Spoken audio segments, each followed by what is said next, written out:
एक गांव में एक बहुत पुरानी गुफा थी। उस गुफा के आसपास कोई भी जाने की हिम्मत नहीं करता था, क्योंकि गांव वालों का मानना था कि वह खूनी गुफा है। जो भी उस गुफा में जाता है वह फिर कभी लौट के वापस नहीं आता। फिर एक दिन की बात है। रामू जंगल में लकड़ियां काटने जाता है। वह लकड़ियां काट कर जंगल से वापस आ रहा होता है। तभी बहुत तेज बारिश शुरू हो जाती है। उसकी सारी कटी हुई लकड़ियां भीगने लगती हैं। अरे, ये क्या? जब मैं सुबह निकला था तब तो बारिश के कोई आसार नहीं दिख रहे थे। अब अचानक ये बारिश कहाँ से शुरू हो गई? अब क्या करूं? तभी उसे एक गुफा दिखाई देती है। अरे, यह तो वही खूनी गुफा है। इसमें तो जो जाता है वह कभी लौट के नहीं आता। अब मैं क्या करूं? इस गुफा में जाऊं या ना जाऊं? मेरे पास कोई दूसरा रास्ता तो है नहीं। एक काम करता हूँ, थोड़ी देर इस गुफा में रुक जाता हूँ। रामू उस गुफा के अंदर चल देता है।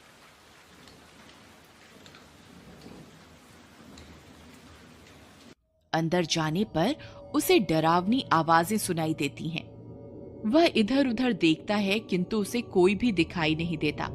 फिर वह थोड़ा और अंदर की ओर चला जाता है और फिर कभी वापस लौट के नहीं आता। उधर गांव में रामू की पत्नी और उसका बेटा चिंटू उसका इंतजार करते रहते हैं। लेकिन पूरी रात गुजर जाती है और रामू घर वापस नहीं आता। फिर अगले दिन सुबह होने पर रामू की पत्नी और उसका बेटा गांव वालों के पास जाते हैं और उन्हें रामू के लापता होने के बारे में बताते हैं। अरे भैया, मेरे पति कल जंगल गए थे लकड़ियां काटने, परंतु वे घर वापस लौट के नहीं आए। कोई मेरी मदद करो उन्हें ढूंढने में। अरे बहन यशोदा, मैंने रामू को कल जंगल में देखा था। वह लकड़ियां काटकर घर की ओर आ रहा था। तभी तेज बारिश होने लगी और वह उस बारिश से बचने के लिए उस खूनी गुफा में चला गया। तुम तो जानती ही हो, वह खूनी गुफा है। उस गुफा के अंदर जो भी जाता है वह कभी वापस लौट के नहीं आता है। हे भगवान, अब मेरे पति का क्या होगा? शामू भैया, आप हमारी मदद कीजिए। आप कुछ गांव वालों को अपने साथ लेकर उस गुफा में जाइए। क्या पता आपको मेरे पति और बाकी गांव वाले जिंदा मिल जाएं। नहीं नहीं बहन, हम वहां मरने के लिए नहीं जाएंगे। सब बोलते हैं उस गुफा में एक चुड़ैल है, जो भी उस गुफा में जाता है वह उसे कच्चा खा जाती है। नहीं नहीं, हमें माफ करो, हम तुम्हारी कोई मदद नहीं कर सकते। फिर यशोदा और उसका बेटा हताश होकर वापस अपने घर की ओर चल देते हैं। अपनी माँ को परेशान देख चिंटू अपनी माँ को बोलता है। माँ माँ, तुम परेशान मत हो। मैं बाबा को वापस घर लेकर आऊंगा। अरे बेटा, जब पूरे गांव वाले मिलकर उस गुफा में जाने की हिम्मत नहीं जुटा पा रहे तो तुम क्या कर लोगे? कोई बात नहीं बेटा, भगवान तुम्हारे बाबा की रक्षा करेंगे। जाओ, बहुत रात हो गई है, तुम अब सो जाओ। चिंटू रात भर सो नहीं पाता और वह अपने बाबा के बारे में सोचता रहता है। फिर वह फैसला करता है कि वह अपने बाबा और बाकी गांव वालों को जरूर उस खूनी गुफा से वापस ला कर रहेगा। यही सोचकर वह आधी रात को जंगल की ओर चल देता है। जंगल का रास्ता बहुत डरावना होता है। चिंटू को बहुत डरावनी डरावनी आवाजें सुनाई देती हैं, लेकिन वह बिना घबराए उस गुफा की ओर चलता जाता है। कुछ ही देर में वह उस गुफा में पहुंच जाता है। गुफा में पहुंचकर उसे वहां कोई भी गांव वाला दिखाई नहीं देता, सिर्फ डरावनी आवाजें ही सुनाई देती हैं। फिर वह हिम्मत जुटाकर गुफा में और अंदर की ओर जाता है। तभी अचानक उसके सामने एक चुड़ैल आ जाती है।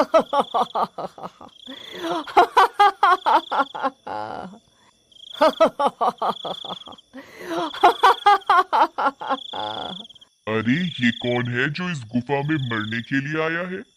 चिंटू उस चुड़ैल को देखकर हक्का बक्का रह जाता है। डर के मारे वह कांपने लगता है। उस चुड़ैल को देखकर चिंटू की हालत खराब हो जाती है, लेकिन वह भागता नहीं है और अपनी जगह पर डटा रहता है। चुड़ैल उसे बहुत डराने की कोशिश करती है, लेकिन वह अपनी जगह पर डटा रहता है। अरे, ये तो छोटा बच्चा है। ये तो मेरे किसी काम का नहीं है। इसे यहां से कैसे भगाऊं? ये तो मेरा सारा काम चौपट करवा देगा। दूसरी तरफ चिंटू को घर में ना पाकर यशोदा घबरा जाती है। हे भगवान, अब चिंटू आधी रात को कहाँ चला गया? कहीं वह अपने बाबा को छुड़ाने उस खूनी गुफा की ओर तो नहीं चला गया। हे भगवान, अब मैं क्या करूं? फिर वह भागती हुई शामू के घर जाती है और उससे मदद मांगती है। भैया, चिंटू घर से लापता है। वह अवश्य ही अपने बाबा को बचाने के लिए उस खूनी गुफा की ओर गया होगा। कृपा करके मेरी मदद कीजिए। फिर शामू भागकर बाकी के गांव वालों के पास मदद मांगने जाता है। अरे भाई कालिया, चिंटू भी उस खूनी गुफा की ओर चला गया है। अब हम सबको मिलकर उसकी मदद करनी चाहिए। अगर एक बच्चा अकेला आधी रात को उस जंगल में खूनी गुफा में जाने की हिम्मत दिखा सकता है, तो हमें अपने आप पर शर्म करनी चाहिए। तुम सही कह रहे हो शामू। चिंटू की हिम्मत को देखकर मुझ में भी हिम्मत आ गई। चलो, हम सब उस खूनी गुफा में चलते हैं। जो होगा देखा जाएगा। यही सोचकर कुछ गांव वाले मिलकर उस खूनी गुफा की ओर जाते हैं। दूसरी तरफ वह चुड़ैल चिंटू को वहां से डरा कर भगाने की कोशिश करती रहती है, परंतु चिंटू अपनी जगह से नहीं हिलता। अरे मूर्ख बालक, क्या तुझे मुझसे डर नहीं लगता? मैं तुझे कच्चा ही खा जाऊंगी।